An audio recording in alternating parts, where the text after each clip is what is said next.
On today's episode of What's Going On with Shipping, we look back at recent car fires. I'm your host, Sal Mercogliano. Welcome to today's episode. So obviously, car fires have been throughout the news.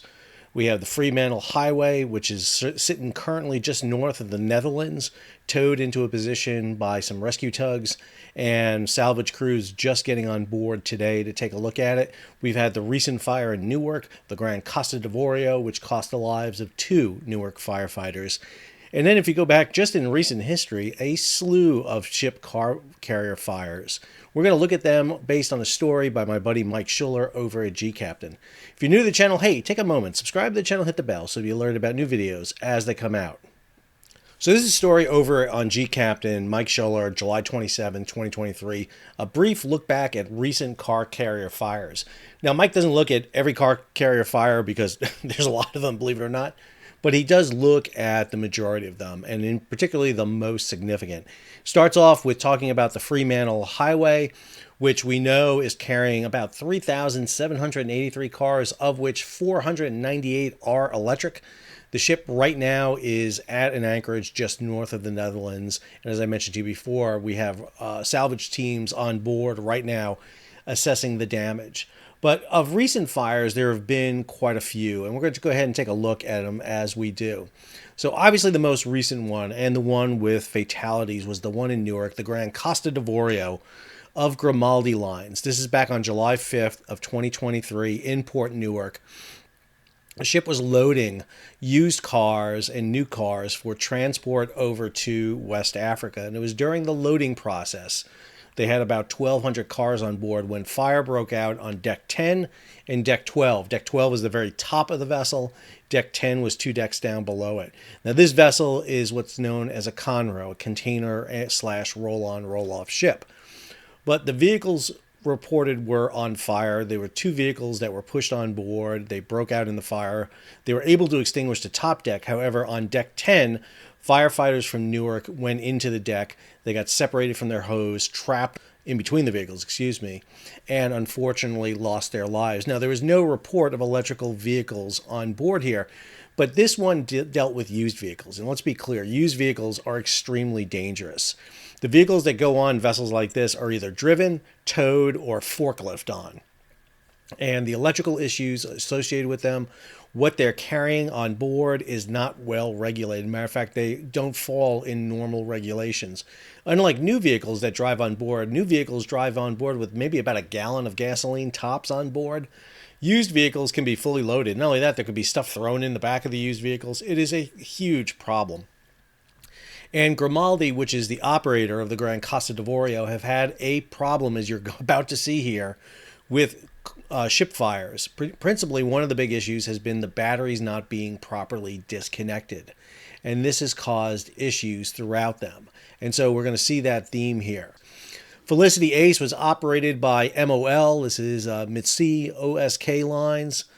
This caught fire on February 16th of 2022. About 90 miles southwest of the Azores. The ship sailed from Emden, Germany. The ship had 22 crew members on board. All 22 abandoned the vessel. The ship had about 4,000 vehicles on board, including Porsches, Bentleys, and Lamborghinis, along with VWs and Audis. The fire continued from when it started on February 16th until March 1st, and the vessel eventually sank. They were unable to get this vessel back into port, and because of the damage to the vessel, it started to flood, eventually capsized. If you notice here on the vessel, you can see clearly where the decks are on it. You can see where the high heat has flaked the paint off of it. It is a huge amount of heat damage that was done to this vessel. And this is largely done, again, by the vehicles on board. The cars are being now manufactured from a whole batch of composite material. And then you have EV cars. And while EV, we don't know what started this fire because this vessel's at the bottom of the ocean, so we'll never know what started this. But just having EV vehicles on board do create problems because once they are involved in a fire, they are almost impossible to put out. And understand, there is no way right now on board a vessel to jettison. I have a lot of people asking me about this. That stern ramp, you can't lower it while you're at sea. It's not designed that way. You can't just drive vehicles off of it. This car carrier is packed with vehicles. So you have vehicles all the way up and down here. They're lashed in place. So you would have to throw off the lashings. That takes crews of several hundred to do that and then to drive them off. There's no good way to do it. You have fixed firefighting systems on board, either CO2 or foam. The problem is both CO2 and foam do nothing with electrical fires. Because of the lithium ion, the chemistry involved with them, they don't need oxygen. They just basically burn. So you can knock the oxygen out with CO2. You can smother them with foam. It's not going to do anything. It works great on internal combustion engines, but does not work very well with EVs. Now, there are talk about segregating out the cargo of EVs, maybe putting EVs. The problem is you have to understand how these ships work. Because of the way they load them with the decks and the ports they load and the ports they disembark on, you have to have all that cargo together. You can't be pulling vehicles off and putting them back on. So this all comes into how do you do this. So whether or not you create a segregated area for electrical vehicles, or if you have ships just dedicated to EVs, right now there's no segregation of those cargoes. What's going on? They're on both vessels. Next, the Xiamen. This is a car carrier I did a video on. I did a video on both this one and the USS Bonhomme Richard. This is a fire that took place in June of 2020 down in Jacksonville, Florida. The ship had 2,420 used vehicles on board. And the NTSB did a whole investigation on this, and I talk about it in the video in some detail. But the probable cause for this was, quote, the ineffective oversight of longshoremen by the Grimaldi Deep Sea. Yes, it's Grimaldi again, the ship's charterer. Grimaldi's contractor for stevedores, SSA Atlantic, failed to identify that Grimaldi's own vehicle battery securement procedures were not being followed. The crew's failure to reactivate the fire detection system after loading was completed, and the master's decision to delay the release of carbon dioxide fixed fire extinguishing systems contributed to the extent of the fire. The NTSB says this: the transportation of used vehicles, such as those that were loaded on board vessels like Hojin, is currently exempted from hazardous materials regulations when a vessel has a stowage area specifically designed and approved for carrying vehicles. We found that used vehicles are often damaged and present an elevated risk of fire. We believe that greater protection, oversight, and enforcement are needed to reduce this risk. Let me be clear. Grimaldi had implemented a new procedure prior to this fire. Because of a series of fires you're going to see, they had put in a thing that you have to disconnect the batteries off these vehicles. So you remove any potential for sparks or ignition with the vehicles. When the Coast Guard went in and did their post-examination of it, they took a sample of 59 vehicles. All 50 of the 59, not one, had a single battery that was secured in the proper manner. All of them were still hooked up, meaning that no one was following what exactly the Grimaldi had put out. They were loading these vehicles in a fashion that Grimaldi said was not per regulations. The other issue here had to do with firefighting on board. So one of the things we mentioned is that the ship decided to use its fixed fire carbon dioxide system. So the fire had taken place on deck 9 and deck 8 and 9 on this vessel, or 7 and 8, on this vessel, were in a set zone that they sealed off and flooded with CO2.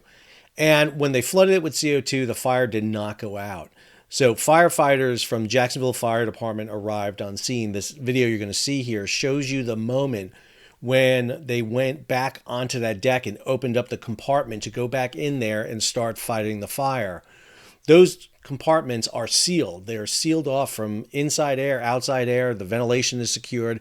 You flood the area with CO2. When they opened the hatch, they introduced air into the vessel. And one of the things you'll see very briefly on this video is, number one, you'll see that Jacksonville Fire laid their own hoses into the interior of the ship. You'll see large diameter hoses going into the interior of the ship. But most importantly, you're seeing basically a backdraft. You're seeing oxygen rushing in. You're seeing a displacement of fire coming out through the exhaust port. It's this event, by the way, that injured 9 firefighters of the Jacksonville Fire Department, 5 of them seriously. You'll see that the people on the ground here really don't react too much to this. But when you're on board the vessel, it is a huge event.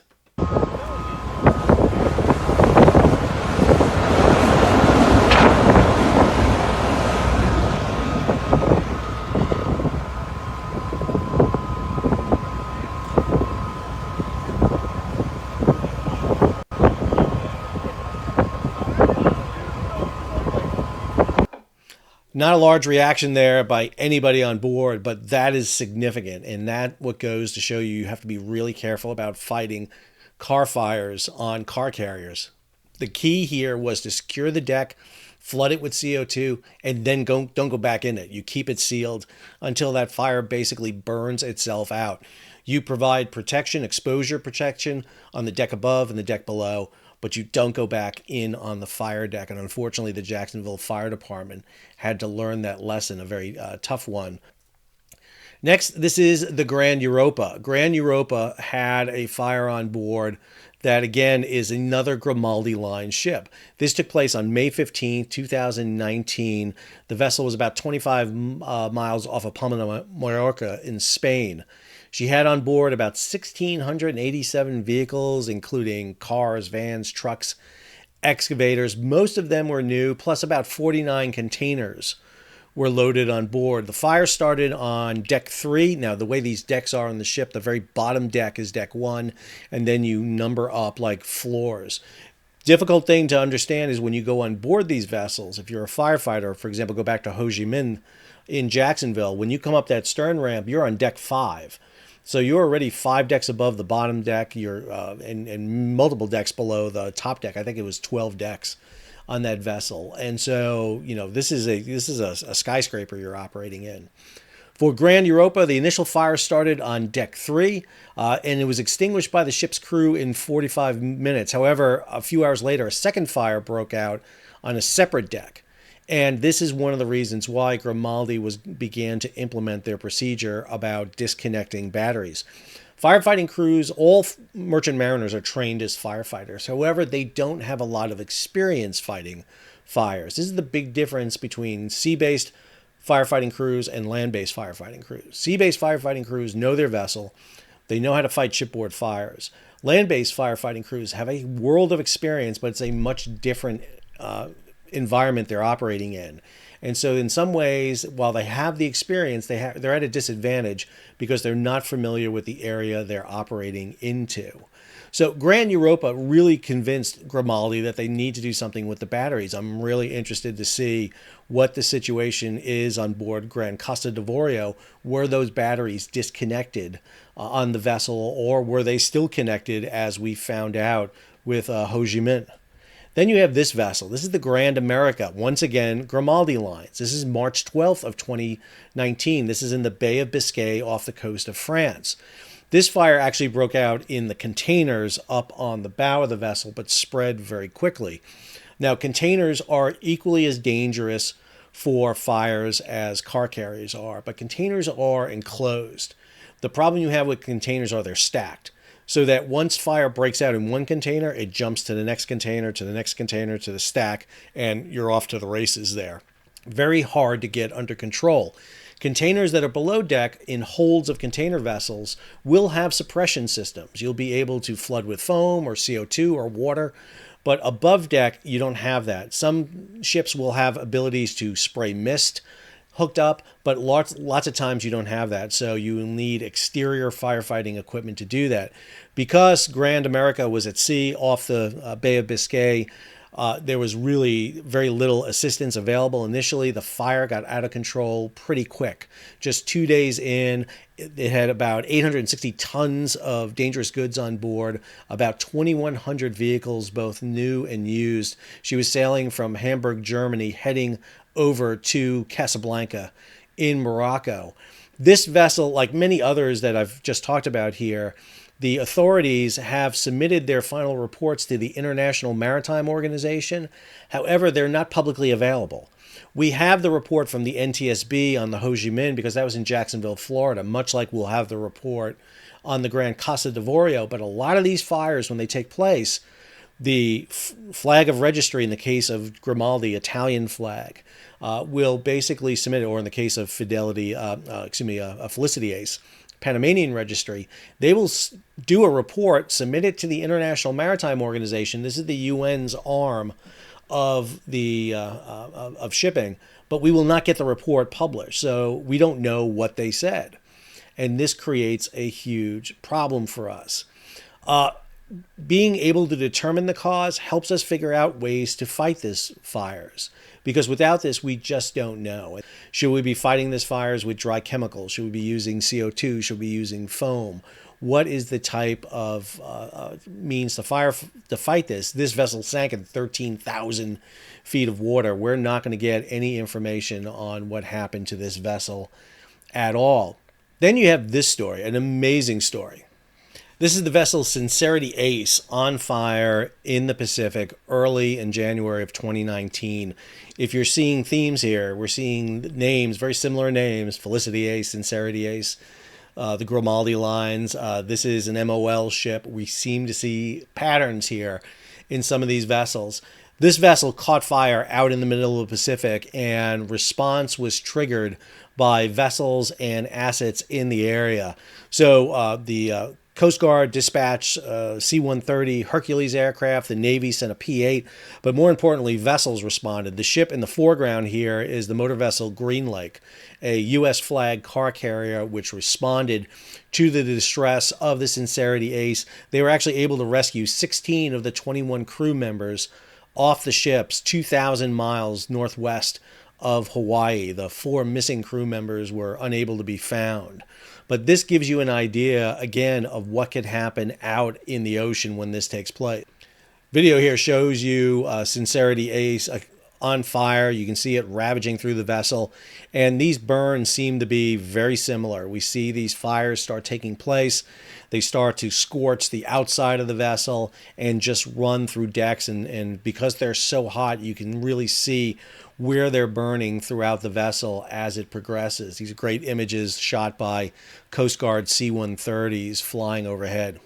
Just really a harrowing event here with the burning of Sincerity Ace. This next one took place in the port of Incheon in South Korea, the Republic of Korea. This is back in May of 2018. This is the Panama-flagged car carrier Autobanner. Caught fire in the port, and you can see fire ravaging through this vessel. And South Korean government went no holds bar in trying to extinguish this fire. They fought this fire from shore. They actually backed up their fire truck. I don't know if I'd recommend doing this. You get smoke in there, you clog out the engine, and you lose a fire truck.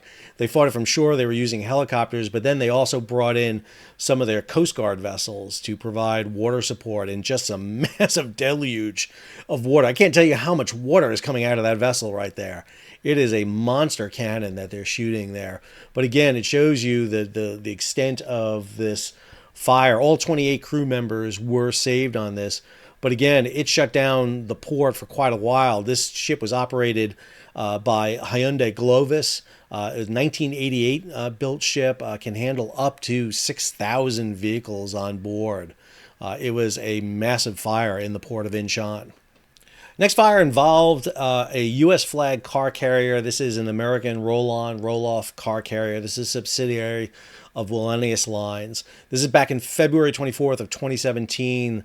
The car carrier Honor, operated by ARC, was en route from Southampton, England to Baltimore, Maryland, when a fire broke out in the upper vehicle decks. The fire was extinguished by the crew using the fixed CO2 system. The accident resulted in serious damage, extensive damage to the ship, as well as to its cargo of about 5,000 vehicles. This ship was involved in transporting privately owned vehicles of U.S. military members. So a lot of used vehicles were on board, a lot of vehicles for members redeploying back to the United States. The NTSB report on this determined that the fault for the fire probably was in a motor solenoid in one of the POVs that was on board. One of the crew was injured in this. I should note that, again, this vessel was noted, and again, I read from the report here, extensive damage to the vessel. However, last year, this vessel was sold to the U.S. government for $25 million to become part of the surge sealift fleet. So an extensively damaged vessel in 2017 was bought by the U.S. government for $25 million for use in surge sealift. I guess it's a good deal if you can get it. The next fire took place actually in port. This was in the port of Antwerp, and this is in 2016. This car fire actually was involving a ship called the Silver Sky, Panamanian flagged, operated by a Dubai-based shipping company, Salalum Lines.